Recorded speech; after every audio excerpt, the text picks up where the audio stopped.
ড্রোনের সাহায্যে খুম্বু আইসফল আর মাউন্ট এভারেস্টের খাড়াই এলাকা থেকে নামিয়ে আনা হচ্ছে তাঁবু, খালি অক্সিজেন সিলিন্ডার আর ক্যান বোতল।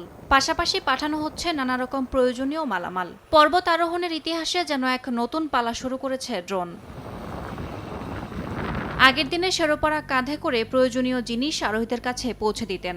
এবার এই কাজটি করছে ড্রোন।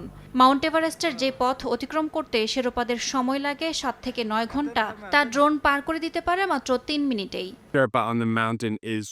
এভারেস্টে যত বেশি আরোহীর আগমন ততই জমছে ময়লা আর কষ্টসাধ্য হচ্ছে খুম্বু অতিক্রম করা।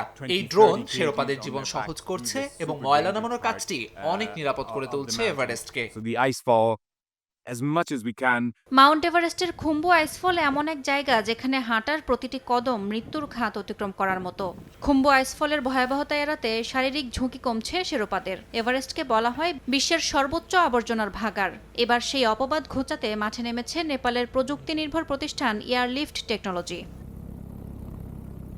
নেপালের ড্রোন কোম্পানি ২০২৫ সালের মার্চ থেকে মে পর্যন্ত এভারেস্ট বেস ক্যাম্প থেকে ক্যাম্প 1 পর্যন্ত ড্রোন দিয়ে পাঠিয়েছে প্রয়োজনীয় সরঞ্জাম, ল্যাডার, দড়ি, অক্সিজেন সিলিন্ডার। ভয়ঙ্কর খুম্বু আইসফল পাড়ি না দিয়েই পৌঁছানো যাচ্ছে এসব জীবন রক্ষাকারী সামগ্রী।